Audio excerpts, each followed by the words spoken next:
to Espresso Talk Today. I'm Amma Robin, the host of this great and groundbreaking show, which focuses on the confronting the chaos of living Black in predominantly white spaces. Today, we are diving deep into an important and urgent topic that affects all of us: the ingrained and socialized racism that exists within white people, even those who consider themselves allies. You're probably thinking that you're not racist, but you are. I'm going to repeat that. You are probably thinking that you're not racist, but you actually are. I'm going to explain more about that in a minute. This may sound harsh, but it is a reality that we must confront if we're going to create a better society, if we're really going to fight and confront racism. Today's episode, I'm going to say, is not about naming or blaming or shaming. It's about understanding and action.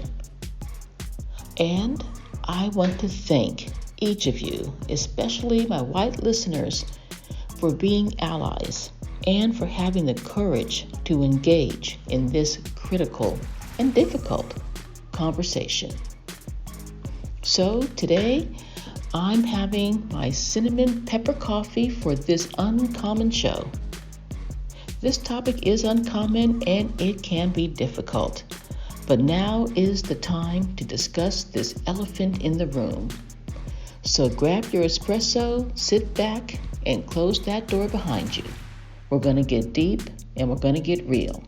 And I hope that y'all are ready for this.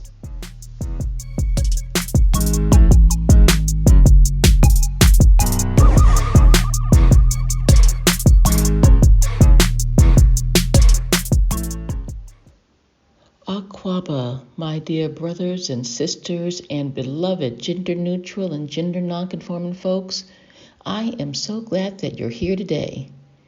And I'm giving a special welcome to my white and non-Black allies in my beloved audience. I'm so happy to have my whole community here with me to talk about unconscious racism, or let's just call it what it is, how you may be racist without even knowing it.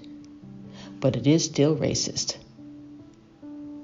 First, let's talk about racism. That's what we do here. Racism is not just an overt hatred or blatant discrimination. It's not putting on the white hood and going out and beating up Black folks. That is also racism.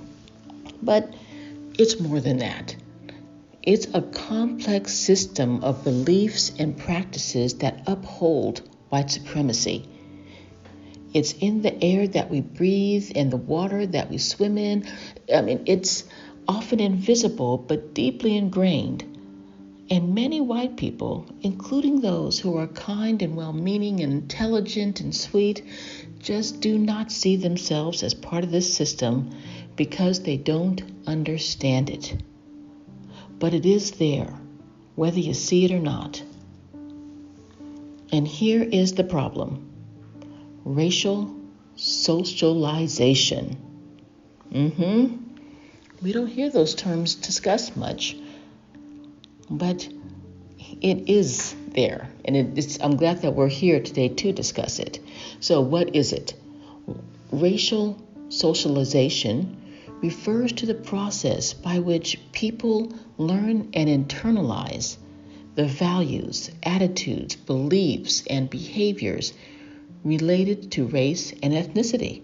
We all learn this. This is how we grow up. We learn to be socialized and to live in society and to go to school and to do all the things that we need to do, to go to school, work, retire, get married, all those kinds of things. That's socialization. Racial socialization, is all these things and related to race and ethnicity. And this process occurs through various different influences. Family, media, education, societal interactions, they shape how people perceive and respond to racial differences. And often they reinforce racial hierarchies and stereotypes, biases, and power dynamics, racial power dynamics. Racial socialization rewards and encourages behaviors and attitudes that are consistent with the dominant narrative, notably white supremacy, particularly a white patriarchal supremacy. And it punishes and discourages people who don't accept or who challenge that dominant narrative of this white patriarchal supremacist system. I want to get specific with just a few of the ways that all of us are racially socialized, so that we're all on the same page, so at least you know what I'm talking about, even if you disagree. But let me just mention two of them. For instance, the media. Powerful. It plays a powerful role in shaping perceptions of race. And we're talking about news outlets. Yes, they say they're just reporting what they see and what they observe and all of that, and they're neutral. They're not. They know what they're focusing on and what they're not focusing on. They know what they're showing and what they're not showing, and they know the effects of that, particularly in terms of race. Television shows, movies, and social media, yes, that's right, even though that's where we are now, often portray people of color in stereotypical or negative roles, and they reinforce these harmful biases.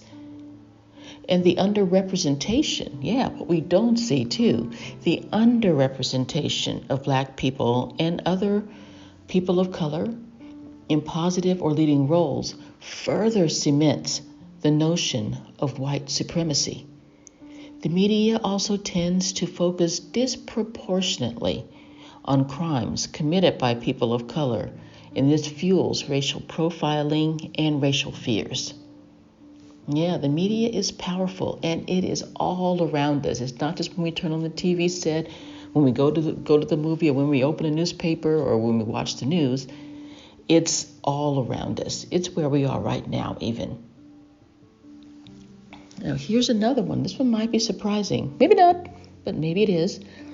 The educational system. The educational system often perpetuates white supremacy, through the curriculum, the curricula that it teaches, primarily focusing on European history and European literature and white achievements and perspectives, while at the same time marginalizing or misrepresenting the contributions, the literature, the culture, the histories of people of color. Textbooks often gloss over or omit the realities of slavery, of colonialism, and of systemic racism. And this leaves students at that time, but then eventually they go on and leave school and go on with their lives because they're socialized in a certain way, leaving students with incomplete and biased understanding of history. And we carry that throughout our lives. I've mentioned how, when I was in school, the Black History Month was taught by, all we heard about was slavery, and we heard about Martin Luther King, and we may have heard about Rosa Parks. Basically, all we heard that we, as Black people, were enslaved, and that white people fought in a big war to free us. And so Black people felt really inferiorized. We felt like we didn't contribute anything to the country or to the world, whereas white people were feeling superiorized, like they were the heroes of the story and the heroes of the world. That's what education can do, and that is what we carry forward throughout our lives unless we intentionally do something to change that. Now, I'm going to mention just a couple more ways in which we're socialized, or avenues of socialization. The family, that's right, our own upbringing. Values and beliefs and attitudes about race are often passed down through generations within families, consciously or unconsciously, and they may reinforce racist ideas. That's right. And related to that, our peer group, our friends, people that we hang out with. They may be using the N-word and thinking it's okay. Or they may be thinking, wow, certain ways that black people are inferior, and they just talk about that and act on that and talk, and it just becomes a normal part of our interactions. So those are ways, in really powerful ways, in which we are socialized, in which racism, we are taught to be racist, and we just don't even know it. And why people just don't even know it, because then they move on and they go on, like I said, about their lives, and they carry these beliefs and attitudes and thoughts, which ultimately results in certain behaviors and affects interactions with black people. So there are a lot of other ways in which we are socialized, but I don't want to spend a lot of time talking about that right now, because I have it on my website, Espresso Talk Today, where, the avenues of socialization, of racial socialization. But I just wanted to mention a few of these so that we can all be aware of how we are, being racially socialized in a certain way, and why I'm saying that to the white people in my audience, look, you're racist because you've been taught to be so, and it's been reinforced and it's been rewarded. But it's not totally your fault. Not totally. I don't give a pass to anyone about racism ever. But because we all do then have some responsibility to think about why we're doing things, why we're thinking certain ways, and I'm going to go into this later, so I won't go too deeply into this now, but to really think about why we do certain things and why we think certain things. As Maya Angelou said, when you know better, you can do better. When you know better, you can do better. And that's what I'm talking about today. It's about doing better. It's not about naming or shaming or blaming. It's about doing better. I think this is a good time to take our first breather break. And this gives all of us a chance to breathe for a minute. Because when things get intense, I like to breathe. I hope you do too. I'll see you in a minute. And you all know that I love this song. I'll be back. Trying to get a lot of dough and dirt through all the obstacles, cause anything is possible. Yeah. Oh man, I got a lot of goals. Stack that bread and vomit nose. Anything is possible. Yeah. Trying to get a lot of dough and dirt through all the obstacles, cause anything is possible. Hey. Oh man, I got a lot of goals. Stack that bread and vomit. Aquaba back. Welcome back. And thank you so much for sticking around, because I know that some people are going to think, wow, I'm not racist. That doesn't affect me. I'm aware of these things. So I don't need this. So I'm really glad. I think we all need this. And I think you definitely need it. So I'm glad that you stayed and that we can address and talk about these things together. So what kind of things am I talking about? We talked about the socialization and the avenues from which we're socialized. And as I said, there's more of this on my website at Espresso Talk Today. But what kinds of things am I talking about? As a white person, I understand that you might not understand that living in a predominantly white space comes with daily challenges and a lot of emotional labor. And that is not necessarily your fault, but denying or diminishing our experiences is your fault and your responsibility. Let's go straight to the list of 20 things that you're doing that you might not know are racist. Maybe I should have warned you that this was coming, but here we are. Okay, let's just do it. I'm going to list them quickly, but this list is also on the Espresso Talk Today website. Here we go. Number 1, denying racism exists. Claiming to be colorblind or saying, I don't see race, ignores the reality of racism and invalidates the experiences of people of color. Number 2, stereotyping.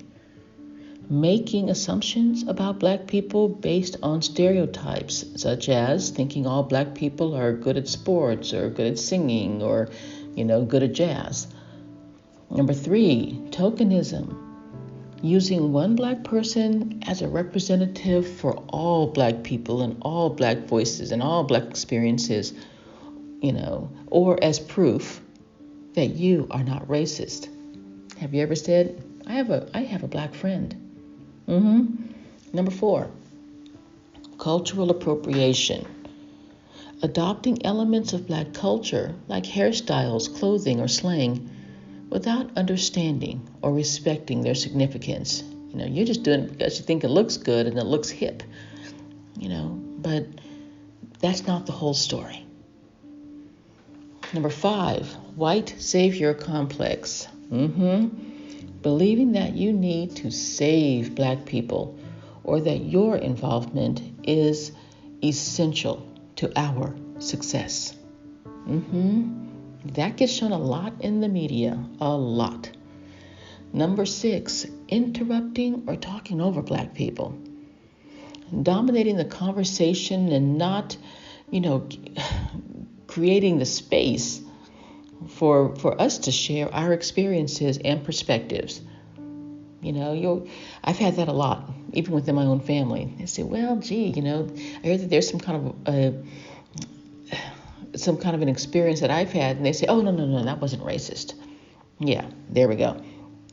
Number 7, dismissing black voices, ignoring or belittling the concerns and experiences of black people, often with phrases like, you're being too sensitive, or, that kind of thing. I know that you may be thinking it, maybe you've said it. Like I said, I'm not here to blame or shame. We're here to learn here. Number 8, assuming criminality. Feeling threatened by black people in certain situations, like when you're walking in your neighborhood or shopping at a store.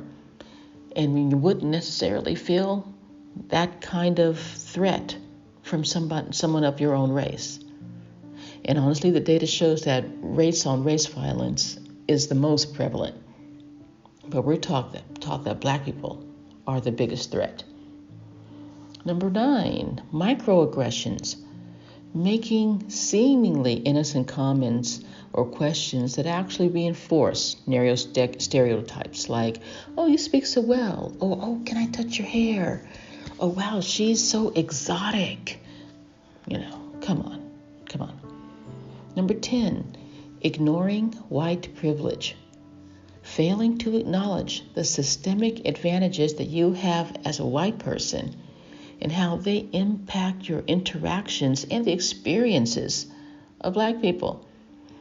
You say that, well, I don't have a privilege. It means you're basically saying that, well, I'm just naturally, or white people are just naturally superior. Number 11, claiming reverse racism, believing that affirmative action or diversity initiatives are unfair to white people, particularly white men, which ignores the historic and systemic disadvantages that have been faced by people of color. Number 12, minimizing racist incidents, suggesting that incidents of racism are isolated or overblown, rather than acknowledging them as part of a broader pattern of systemic inequality. And it also, affects us. I know it affects me very much, emotionally, and I feel very isolated when people say, oh, that wasn't so bad, just ignore it. Number 13, assuming whiteness as the default, viewing white culture as the norm, viewing white culture, white norms, and white behaviors as the standard, while everything else is considered exotic or different or diverse. Number 14, centering whiteness, expecting people of color to conform to white cultural norms and penalizing us socially or professionally when we don't. I think you can think of a lot of ways that happens. Number 15, exoticizing people of color, treating people of color as fascinating or mysterious based on our ethnicity and commenting on our looks and cultural practices. Number 16, performative allyship, engaging in actions that appear to support racial justice, like posting on social media without commenting or sustained or meaningful action or change. Okay? So, oh well, I reposted that. I'm a good person. I did that. I'm fighting I'm fighting for racial justice.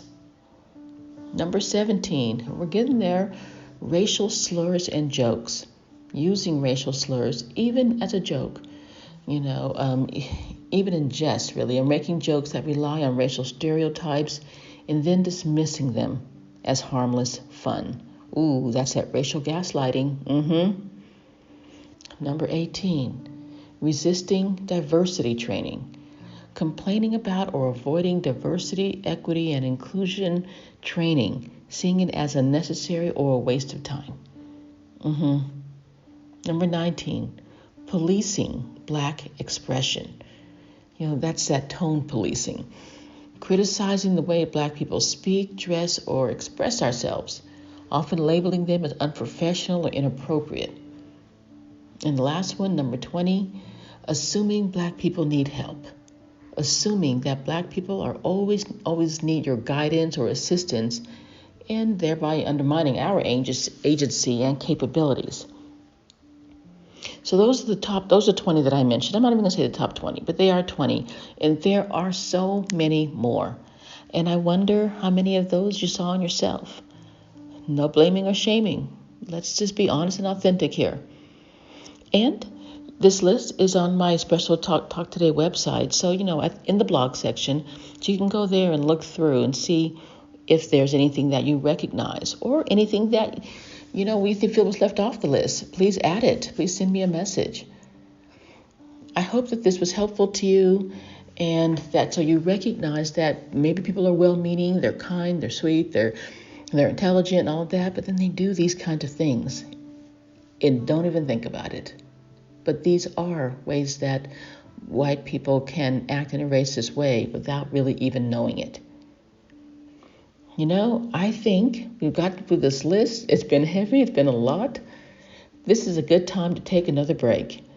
Let's take time to breathe, think, stretch, do push-ups, grab some coffee or tea, whatever speaks to your soul.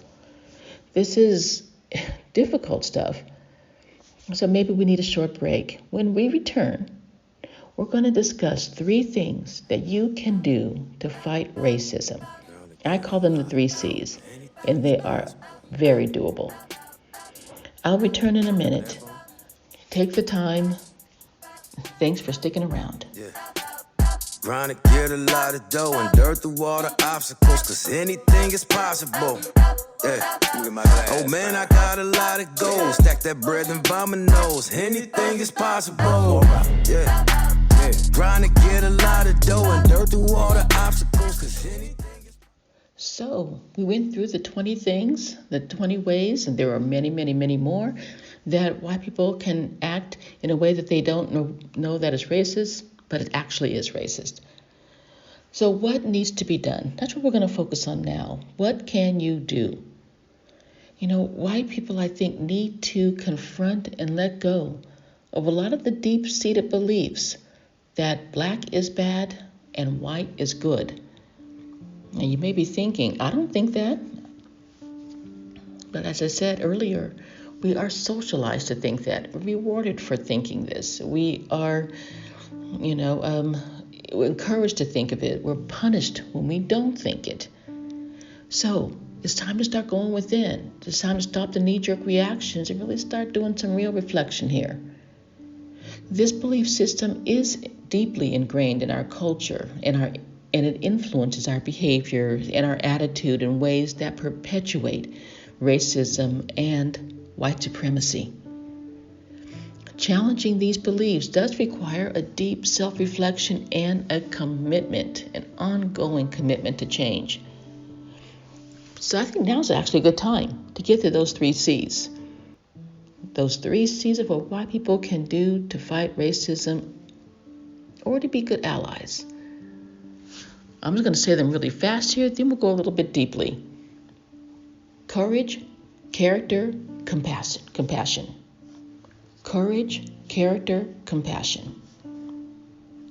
And recognizing, too, it's important also, I think, for white people to recognize that they have blind spots, particularly when it comes to racism, and these blind spots are a result of the socialization. And, as I said, the rewards and the punishment. And I said before, not blaming or shaming. Let's talk about these 3 C's. Number 1, show courage. It takes courage to confront racism, especially within yourself. But it takes courage to confront racism in your community, in your workplace, everywhere that you are. This means being brave enough to look inward and acknowledge your own biases and your own prejudices. Start by educating yourself about the history and the current realities of racism. Understand that racism isn't only about individual actions, but also about systemic inequalities. When you encounter racist jokes or comments, whether in a social setting or at work, speak out against them. You might feel uncomfortable or confrontational, or maybe even silly, but silence can be interpreted as agreement, as acceptance. Use these moments as opportunities to educate other people, challenge discriminatory practices in your workplace, in your schools, in your communities. Advocate for policies that promote equity and inclusion. Challenge the norm of whiteness. Let's start decentering whiteness. Be prepared to have difficult conversations with friends, family, and even colleagues. And remember that growth often comes from this discomfort. It's really easy to stay in our comfort zone, which is very protective too, and not say anything. But that's not being non-racist even. That's not being anti-racist. That is actually being a little bit like a coward. It's time for us to get past that now. Number 2, show character. This journey requires integrity and accountability. Admitting when you're wrong is a sign of strength, not weakness.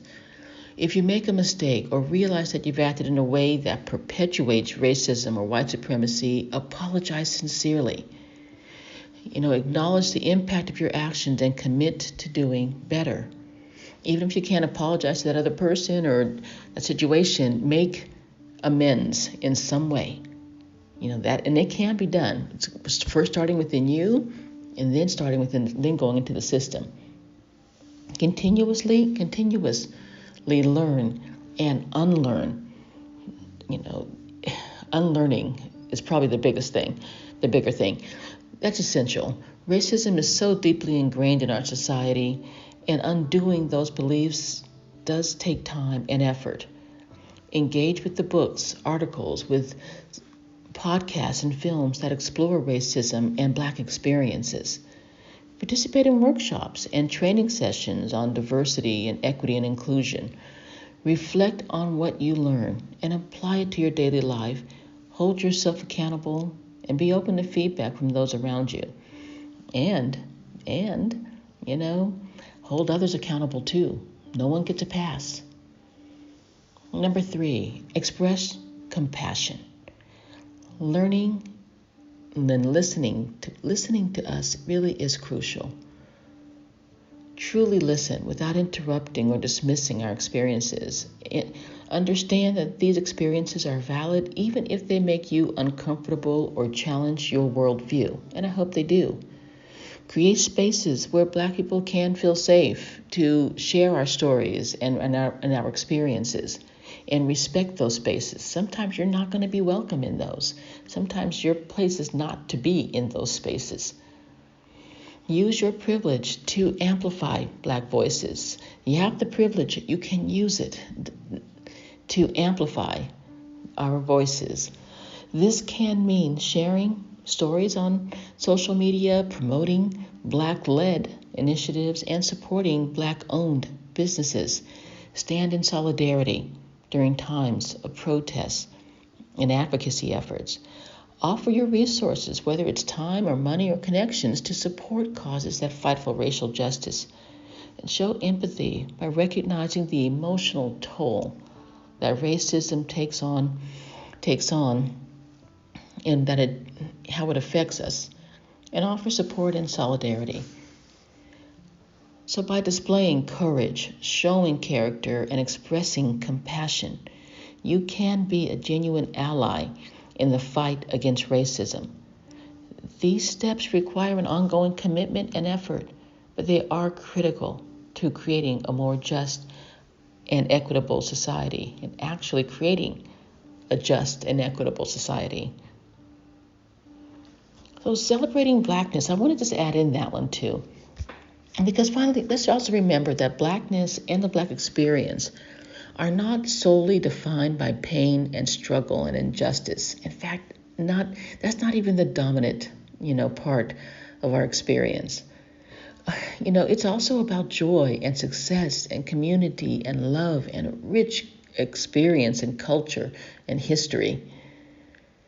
Celebrate Black achievements and culture.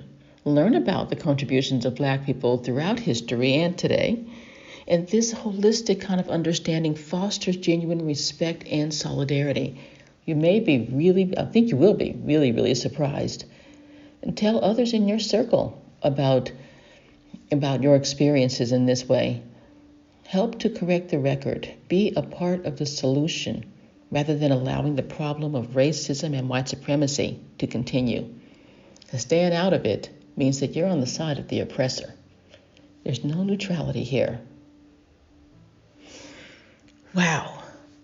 Let's take one last breather break here. Then we're going to wind it down. This has been intense, but we're going to start to lighten it up a little bit. We're going to stay with truth, but we're going to lighten it up some. We're stronger together. You see, there's no need to name or shame or blame anyone. We are all doing our best, but our best can be better. And everyone needs to make an adjustment, and that's what I'm asking you to do today. We're going to start to wrap this up when we get back, so just enjoy this music for a minute. I'll see you in a minute. Bye.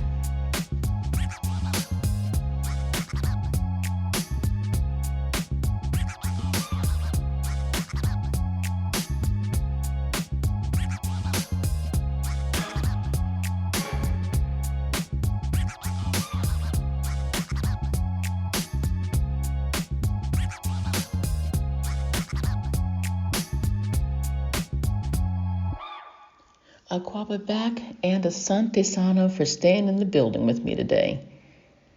So to all our white and non-Black listeners, Asante Sana, thank you for your willingness to learn and grow and to be in the hot seat. Thank you for being allies in this fight against racism and the fight for justice and equality.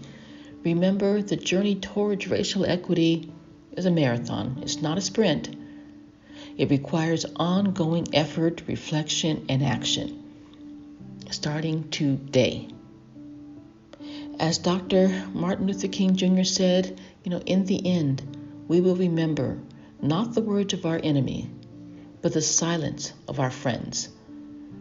You can claim to be friends all you like. You can claim to be allies all you like. But if you're sitting there being silent when it's time to speak up, then you're not really an ally.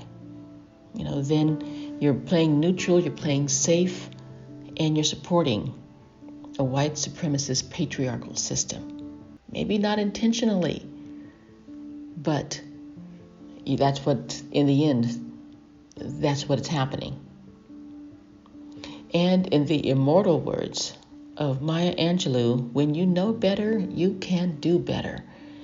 This is all about, as I said, learning and unlearning. That can help you to do better.